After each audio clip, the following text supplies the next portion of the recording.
Now it's time for another Board Game Brawl preview with Nick Minahan, sponsored by BoardGameBliss.com.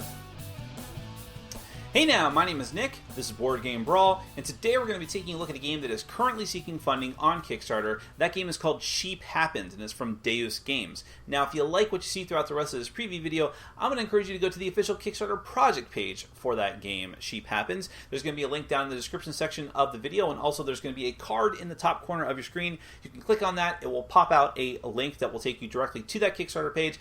Find out more information than I could possibly tell you here, and hopefully consider backing the project. Now, what is Sheep Happens? This is a competitive game for 2 to 5 players.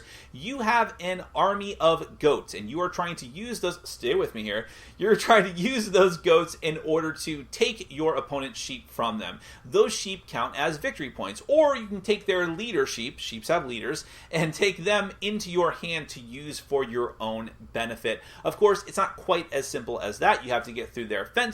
There are traps that they may have set, and there are random events that may happen that may affect everybody in the game.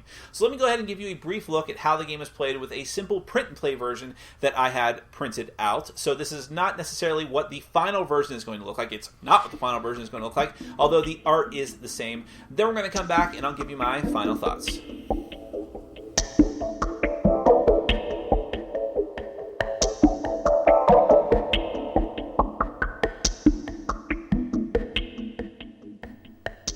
Alright, I'm going to give you a brief overview of Sheep Happens. This is a competitive game for 2 to 5 players.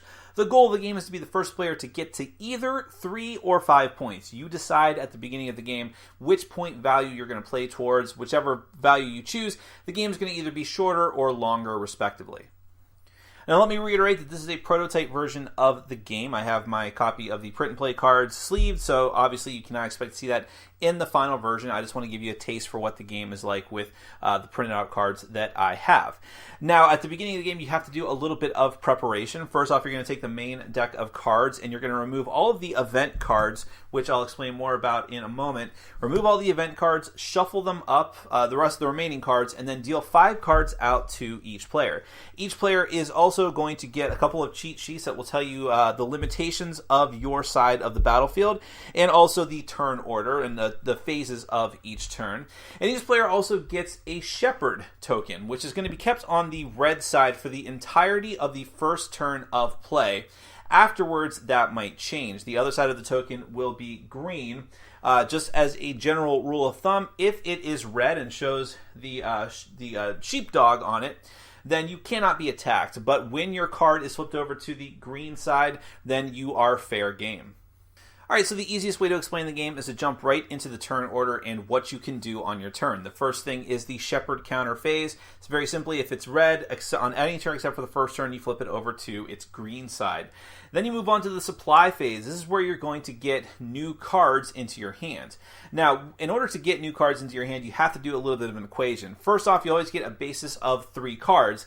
But you add on to those 3 cards that you may potentially get any sheep or leaders, which I'll explain in a moment, that you may have out on the battlefield. Those are going to add to your potential total of cards that you can have. But then you must subtract the number of cards that you have in your hand. Whatever is left over is the amount of cards that you get to draw. So, for instance, let's say that you had, you start off with 3, you have 2 sheep in play, so that puts you up to 5, but you also have 4 cards in hand already. You're only going to get to draw 1 card on your turn, and it's very possible that you're not going to get to draw any cards on your turn. Now, it is very possible that when you draw cards, you are going to draw event cards. When you draw event cards, you must resolve them and read them out loud to all the other players and resolve their effects. Sorry, let me get a little focused in here. And by the way, the cards are bilingual in English and Italian. So the Farmageddon event says that every player loses their traps or every player loses their fences. Then you also have Ragnagoat. And what Ragnagoat says is you draw 5 cards and put them face up on the table, starting with you and going clockwise. Each player chooses one and places it into his hand. Just to show you a couple more examples, you have Goat Pride. Goat Pride is you discard all of your fences for each card you discard from your hand, or one of your opponents discards all of their fences. Then finally, the last one I'll show you, but this is not all the events you might come across. You have Woolstock, which is take the last 5 cards from the graveyard, which is the discard pile for the main cards of the deck, and put them face up on the table. Starting with you and going clockwise, each player chooses one and places it into their hand. After you get done drawing cards and potentially playing event cards, then it comes down to the actual defense part of your turn. This is where the main phase of your turn, where you're going to play the majority of your cards. First and foremost, what you need to know is that any card from the deck that you have in your hand can be played face down as a fence. And you'll put your fences face down, and you'll put them horizontally to show that they are fences. These are your going to defend your flock of sheep from the other players. Next, you can play sheep cards from your hand. The sheep have different defense values, the shields on the bottom of their cards, and these are going to, as I mentioned before, you'll put them into the equation of figuring out how many cards you get to draw on your turn. Now, these also potentially represent points for your opponents to steal, so you do need to be aware of that as well. So it's always a good idea when you play sheep to have fences down in order to defend them. And by the way, do note that you have a limited quantity of each type of card that you can have out on the field. And the cheat sheet card will remind you of that. So you can have 3 fences, 3 sheep, 2 trap cards, which I'll explain in a moment, and 1 leader card. So let's talk about the leaders, because the leaders do count as sheep as well. However, they can never be taken as points. Instead, your opponent might potentially take them into hand as another card that they can use. So just to show you a few examples of the leaders, you have the Back Sheep Boys. Now, they have a clock next to the text of their powers, which as opposed to a lightning bolt. That means that it's a permanent effect that may happen multiple times during a turn, whereas a lightning bolt happens once per turn. The Back Sheep Boys says you may swap traps between your hand and your player board at any time. Iron Sheep says you may swap fences between your hand and your player board at any time. Sheep Buchanan, I'm sure there's a joke there I'm not getting, says that before your supplies phase, you may draw the top card from the discard pile and place it into your hand. And Batman, I had to say it that way, didn't I? You may swap fences between your hand and your player board at any time. So they just give you some hand management and card management. So I'll go ahead and place my leader down. So now I have a leader together with my other sheep.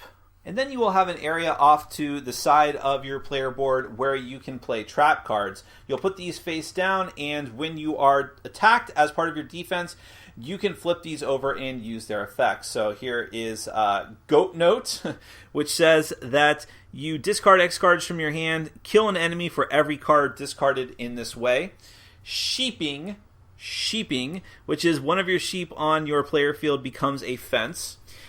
Goat Busters, it's a trap. Capture an attacking enemy and add it to your hand. They all say it's a trap. I just thought it was funny. Goat Slayer, capture all grounded enemies and add them to your hand. Most enemies are grounded, but some of them might be flying. So again, when you play trap cards, you're going to put them off to the side of your battlefield face down, like so. And then there's another type of cards you can play on your turn that will never just be placed down to the battlefield, but you can use them during your turn, and they may have special effects. So these are called scroll cards, and just to show you some examples, you have Friend Sheep, which says that one opponent of your choice skips his attack phase for the next turn. Remember, you may have multiple opponents. This is just a 2-player setup I have. Lumberjack, which is discard 1 already activated trap or ignore the last played scroll effect. And Rock, Paper, Sheep. Draw 3 new cards or add the last card from the graveyard to your hand. And it is worth noting that at any time you can replace sheep or leaders or trap cards that you already have out on the field on your turn by playing new cards down in those spots, but you can never remove fences that you've already placed. Once you get done with playing all of your cards during the defense part of your turn, then it's time for the attack. This is where you're actually going to use goat cards in order to attack your opponent. The first thing you do is pick an opponent who has their shepherd token on the green side, and then you're going to use the goat cards that you have in your hand. So here's an example of some of the goat cards. the goat team here. These are their combat rating at the bottom. They have the 3 swords, but they come in different denominations. And there's their goat symbol, but in the opposite corner you have the type of attack. Now this is a grounded attack. Grounded attacks must attack fences before it can get at the sheep or leaders behind the fences. Whereas the goat high here has a airborne attack, which means that it can go straight over the fences and attack the sheep directly. And you see there's just different types here. And you can also attack with goat bosses. These are very powerful cards that have quite a bit of attack power and also have special abilities. So for instance, Goatzilla here says, destroy 3 fences, put them in the graveyard. Goat of War says, you take all discarded goats from the first 5 cards in the graveyard and play them as part of this attack. Goat Rider, take the last discarded boss in the graveyard and add it to your attack. Or Goat Teacher Onizuka, capture a sheep card of your choice and add it to your hand. So how combat is going to work in this way is that the attacker gets to play whatever goat cards and goat boss cards that they want from their hand against the opponent's array of fences and sheep, and they can also play scroll cards as well. The defender, this is called the deployment phase, by the way. The defender can activate trap cards or activate leader special abilities if they have them, and also play scroll cards from their hand in an effort to repel the attackers. And you keep doing this back and forth, playing cards, attacker and defender, until both sides or one or the other side decides they're not going to play any more cards. Then you go to attack resolution. First, if there are fences in the way of your opponent getting to you, those have to be dealt with first. Every goat and or boss destroys a number of fences that are equal to their attack value. So here I am attacking with a total of 7, and I only have 3 there's only 3 fences in my way here. So what I would do is just use this goat in order to take out all 3 of the fences, and any goats that are used in this way are going to go into the discard pile. Then what you're going to do is compare the remaining total combat value of any goats and goat bosses that you have left, and compare that to the total of shields, defensive shields, on all of your opponent's sheep and leader put together. If that number is less than or equal to the amount of defense, then nothing happens. You don't get to capture anything, and all of the goats remaining that are used in that attack are going to go into the discard pile. If, however, let's say I actually had a total of 7 here, and that's not totally a good example, but let's see if this was the grand sum total of my forces. That's 4, 5, 6, 7, 8, 9, compared to only a total of 7 shields out here.